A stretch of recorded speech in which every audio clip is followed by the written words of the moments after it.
Hello, and welcome to A Brand New Day with BTS, a podcast dedicated to bringing you a day-by-day history and song discussion of the South Korean music group internationally known as BTS. In this episode, we discuss March 3rd in BTS history and the song Winter Bear by V. There's also a snippet of my Patreon-only podcast. But first, BTS activity from last week. This will cover February 22nd to February 28th. It's only BTS member activity and major official news from the label. Let's go in member order, but we'll save J-Hope until the end. RM updated us with his running stats. Jin traveled to Milan for the Gucci fashion show at Fashion Week. He looked amazing. He went for a sophisticated leather jacket and parted his hair and styled it back so that we got to see his handsome forehead. Jin also posted photos from his trip to Milan on Instagram. We also got another great episode of Run Jin, with the return of Jonathan as his special guest. This time, Jonathan's sister Patricia also came along, as they tried to do a fairy tale themed escape room. V posted that he's a sergeant now. He was able to be active on Weverse. He also posted a bunch of photos of himself from the past year on Instagram, celebrating 107 days until his return. And by the time you're listening to this, it'll be less than 100 days until RM, Jimin, Taehyung, and Jungkook are all back with us. Now on to J-Hope's activity, because there's been tons. J-Hope has been posting selfies and sharing trailers for his upcoming TV appearances. The first episode of his appearance on I Live Alone aired on the 28th. I believe it will be available with English subtitles on Viki by the weekend, if anyone has access to that service. Hobie also posted a photo of birthday flowers given to him by Pharrell. J-Hope's issue of W Korea was released.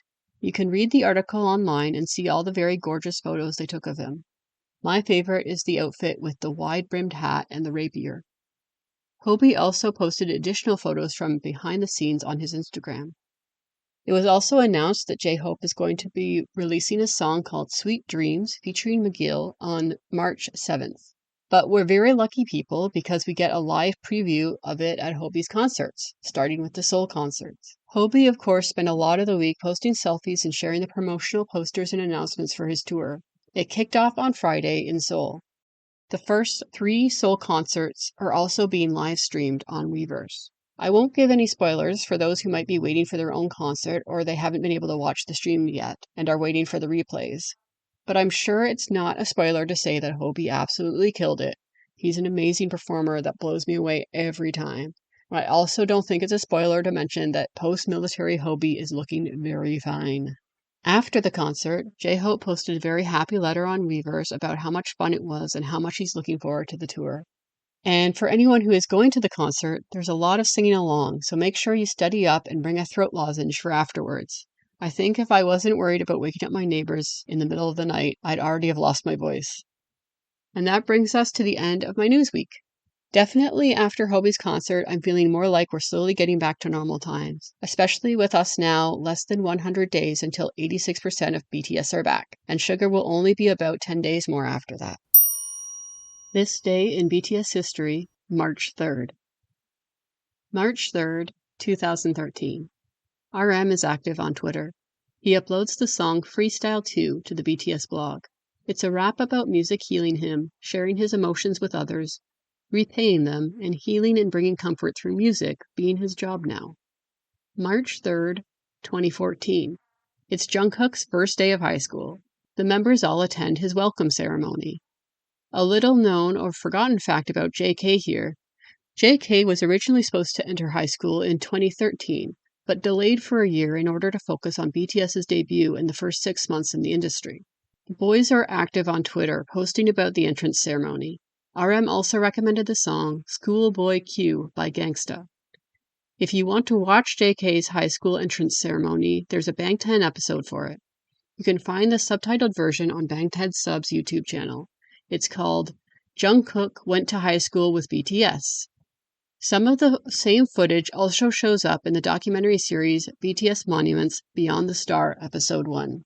After the school day is over, BTS film Arirang Simply K-pop. March 3rd, 2015. This was likely the day that BTS filmed the Bangtan Bomb BTS Jenga Championship, thanks to Twitter. BTS was actually gifted a Jenga set from Twitter Korea for using Twitter so much. Someone can correct me if I'm wrong, but I believe this was the first time we saw Jin's sexy Jenga technique. And I'm not being sarcastic. He plays Jenga with a confidence that's unparalleled and impressive. I won't spoil the ending for anyone who wants to look it up, but it's definitely the kind of chaos that I think made their content team start planning Run BTS. Of course, their Twitter that day was very active. It's D2 to RM and Warren G dropping PDD. JK tweets 2 short videos of him dancing, as well as another video of him doing the choreo wrong. RM tweets a mirror selfie at the salon. They tweet selfies about their Jenga game, and Suga also tweets pictures of his Mac failing, so it's not all fun and games. March 3rd, 2016. RM tweet recommends the song Working For It by Zhu, Skrillex, and They. JK also recommends some music. March 3rd, 2017.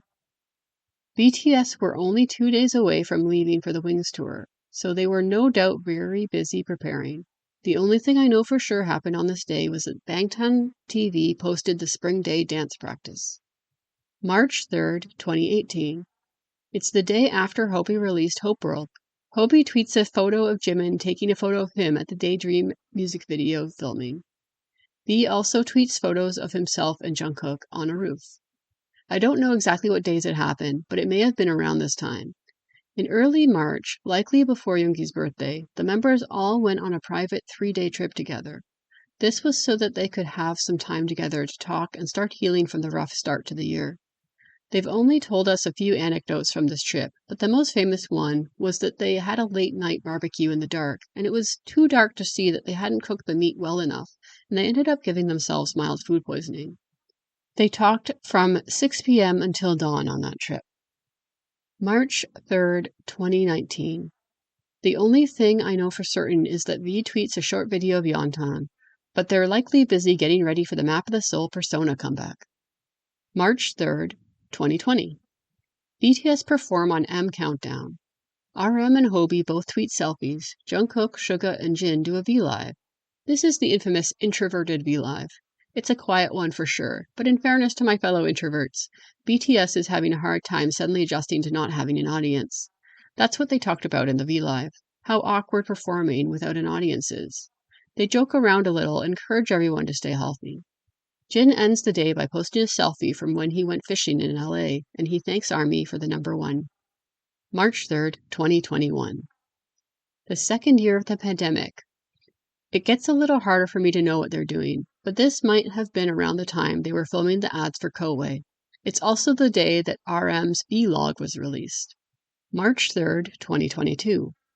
The guys all have their Instagrams in 2022, so RM posts pictures of home, art, and friends, captioned with, "When home is happy, all goes well," or "Happiness begins at home." RM recommends the songs Forever and Bright Lights by Robert Glasper. He then deletes the recommendation for Forever, so that one might have been a mistake. Hobie tweets mirror selfies in the practice room for D-7 until their Permission to Dance concert in Seoul. March 3rd, 2023. Suga posts photos from Suchita episode 6, but the big event on this day was that J-Hope released On the Street with J. Cole. Before it drops, Hobie does a reverse live while walking along the Han River. He talks about the song, how much of a dream come true it was to work with J. Cole, and how kind he was. He said that J. Cole said something memorable to him when they were filming the MV. Hobie had apologized because he didn't know enough English to be able to talk to him much, and J. Cole replied with, "You don't have to apologize for that. Compared to your English, I can't speak Korean." And Hobie was touched that he thought about it like that. Of course, after the release, there is a lot of social media activity by J-Hope, Jimin, Suga, and RM all about On the Street. Jimin also posts about watching Suchita. RM is actually in Europe in this moment, possibly visiting Bilbao. Ginny's Kitchen episode 2 also airs, just to wind down with watching some good food get prepared in Mexico at the end of the day. March 3rd, 2024.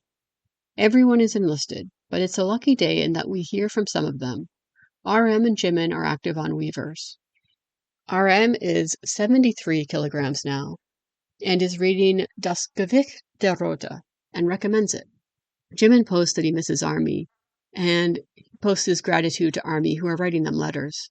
Jimin posts I love you in multiple languages. RM recommends music on Instagram.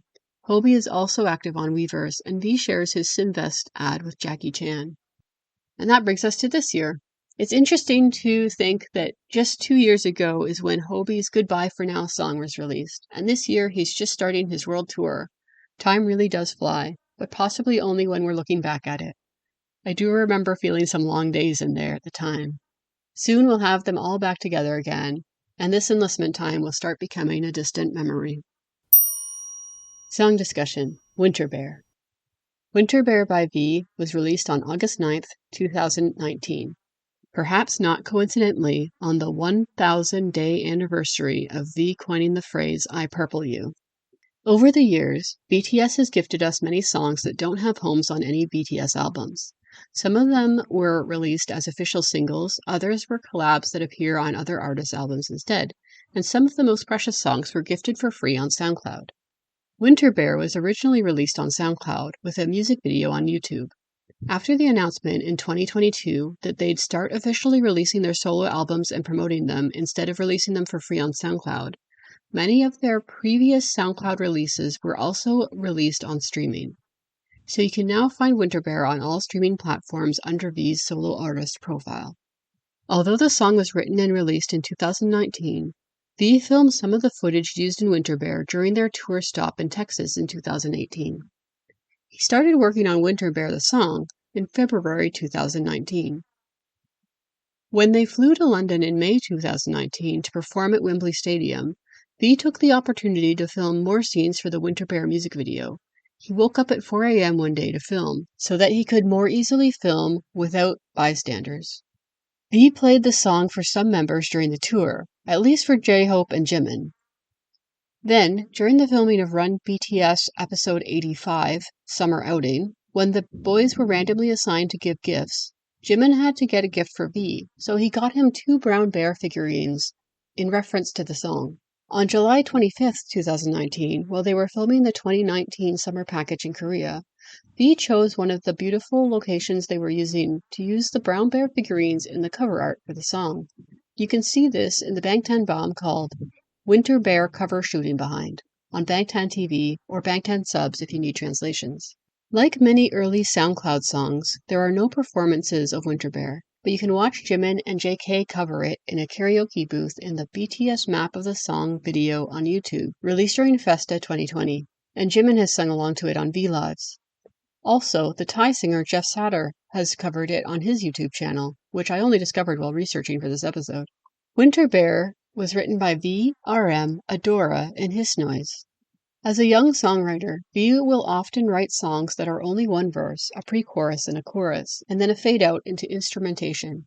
He's admitted before that he has trouble coming up with the second verses. He's also a big fan of instrumental music, so for me personally, I kind of like how he often just lets the instrumentation breathe life into the song, rather than filling every moment with words. Winter Bear was V's first full English track, so I don't have to worry about consulting multiple translators on this one. But there is a difference of interpretation, so let's get into that. In an August 10th V Live from 2019 was actually Jimin's V Live. V and J-Hope stop by, and they talk about the song. According to V, the song was inspired by the film About Time, specifically a scene where a man proposes to a girl while she is sleeping. However, the theory that's most popular within ARMY is entirely different.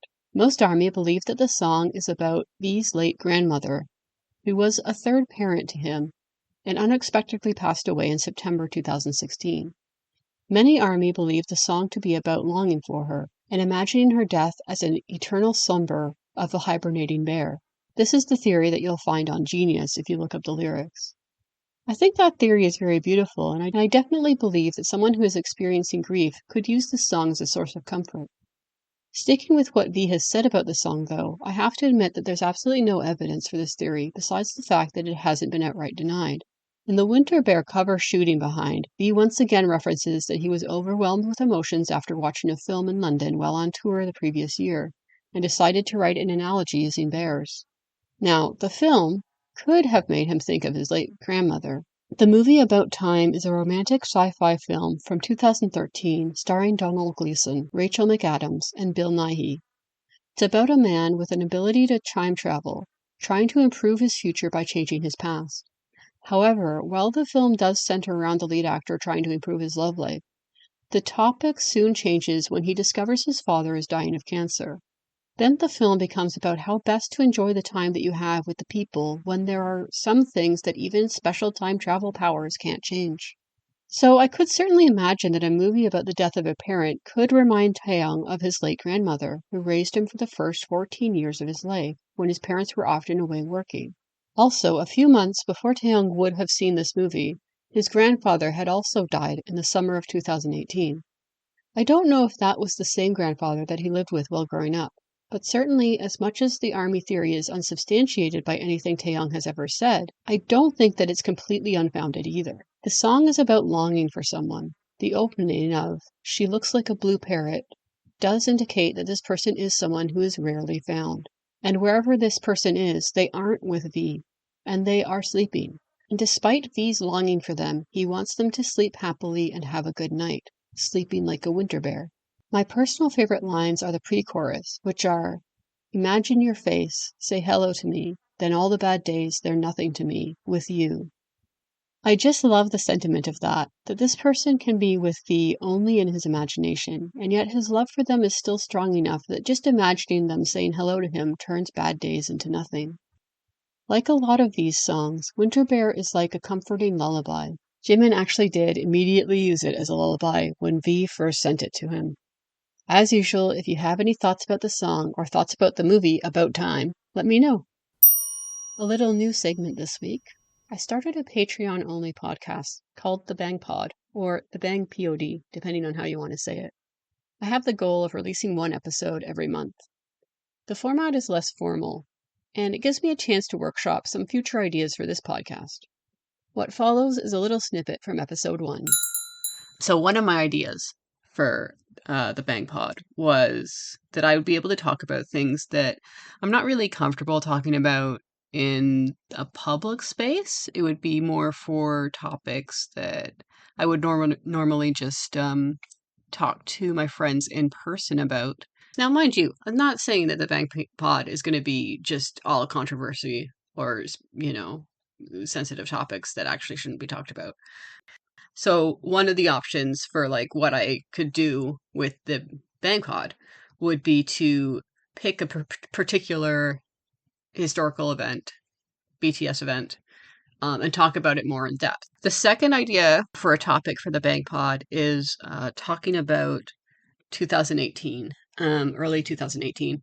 So the whole reason I have the history document, well, not the whole reason. So there's two reasons why I started creating that when I became Baby Army. One of the reasons was I got super curious because I became Army in 2019 before the year-end awards. So the latest year-end awards I had to watch were the 2018 ones when I started watching other content. And of course, we all know the famous 2018 speech when they all cried and Jin let Army know that they had had a really rough year in 2018 at the beginning of it, and they had even talked about disbanding.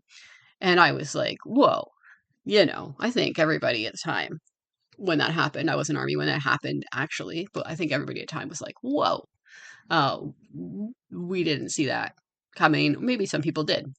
We'll get into that topic some other time. But so I wanted to know what happened in 2018. So that was why I was like, okay, well, I'll start watching their content from the beginning to 2018, and that will give me an understanding about what happened. So that's what I did. That's one of the main reasons this history document that I have exists, is because I was curious about 2018. So this is all to say that I could do an episode of the BangPod about 2018 and what happened, because I do have quite a lengthy section of my history document kind of devoted to me speculating about it. Another topic that I could do on the BangPod would be to dive into one of the members and sort of talk about their journey through this whole BTS event in their lives. The other possibility for BangPod episodes are to talk about sort of the pet peeves of what people get wrong about BTS, or like the rumors people spread around. That would be harder to do because I'd have to actually have to go out and like find them and write them down. I usually try to forget them when I see somebody like, is spreading around the thing that Hobie was supposed to be a vocalist, but he gave his vocal spot to Tay, or if Tay was supposed to be a rapper, but he gave his rapper spot to Hobie. There's something like that that's like just ridiculous, and you do see it. Like I saw it when I was Baby Army. Unpopular, popular opinions or speculations about BTS or a member of BTS, and they could be my own, they could be other people's, and sort of how substantiated they are by the actual events of BTS, the actual evidence we have in live streams and stuff. That's the other thing about my document is I actually do summarize all the live streams. Oh yeah, and then suggested by Shweta was lesser known interviews. So stuff like their early Japanese interviews, is sort of to go through these older documents and see what's changed, what stayed the same, sort of what trajectory they saw for themselves at the time and what's happened. Yeah, so that's sort of how I envision this podcast going. So, old interviews I found. This first one is from 2013. It's June 28th was when they were interviewed. It's for sportssoul.com. Suga introduced himself as in charge of nagging and discipline, and that he said that the members call him father, and his specialty is putting his feet up like a typical father. So I thought that was interesting because, of course, now they call him grandpa. He's just aged into that role even more.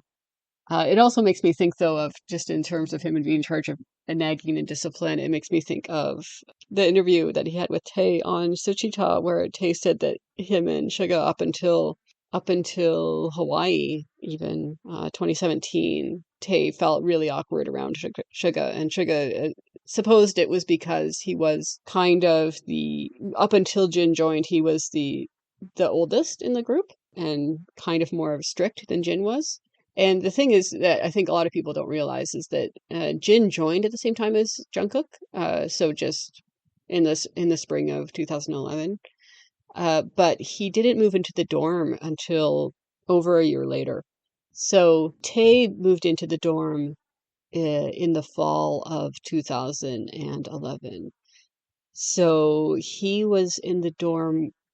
So even though like Jin was in practices with them, Tay was in the dorm with Suga as the oldest one from the fall of 2011 until I think it was July 2012 that Jin finally moved into the dorm. So that's really a long time. And of course, we know that Tay was very rambunctious when he joined the group. Like he was young. He was, what was it? He was 15, 16 at the time. Just about to turn 16, I think. So I don't know. I think I would love to have sort of see their dynamic more in those really early years. And JK back in June of 2013 was in charge of being the maknae, not only of the team, but the entire mainstream music industry. Confident in being cute, which is kind of hilarious to say in an interview because JK has never, in my opinion, been confident in being cute. He's always not very much enjoyed being cute. He is cute, but in terms of like doing aegyo and like sort of acting cute, I don't think that's actually his forte. I think it came to obviously back here, he's 15 years old. He's cute by default. So maybe he was confident in being cute because he couldn't be anything but cute at 15. Suga talked about training. So his quote here that I wrote down was, I got sick and tired of the endless repetitive practices and routine, so I went and complained to BangPoD PD. I said I would quit, though I was only putting myself into big trouble and found it useless afterwards.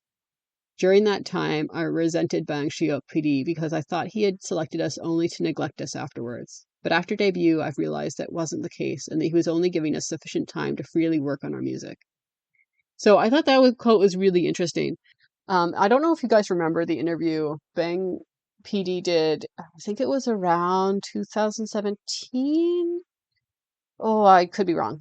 It was right after they won the social award, and Bang PD did this whole talk about sort of their origins and his philosophy in training them and everything like that. Obviously, BTS was then and remains the talk of the town, of course, of how they came to be, how to replicate them. And in that talk, BangPoD told them that he didn't, told the audience that he didn't enforce practice time. He didn't have a super structured methodology of that other K-pop bands tend to follow, where they're like. And now it's time to select the song for next week using my random song generator. And the winner is, oh my God. And the winner is Snooze by August D, featuring Wusong and Ryuichi Sakamoto. Yeah, so that's going to be a lot of work for me this coming week. That's good to know. All right. Look forward to that. I will not do that masterpiece of a song justice. I'll tell you that right now. Okay, great. See you next week then. And that brings us to the end of the podcast. I hope you enjoyed it. If you'd like to discuss this episode, today's song, or have a say in what song gets selected for discussion in the future, you can find me over at Patreon at A Brand New Day Pod. You can also email me at abrandnewdaypod@gmail.com or find me on Blue Sky under A Brand New Day Pod. Thanks. Have a good rest of your day.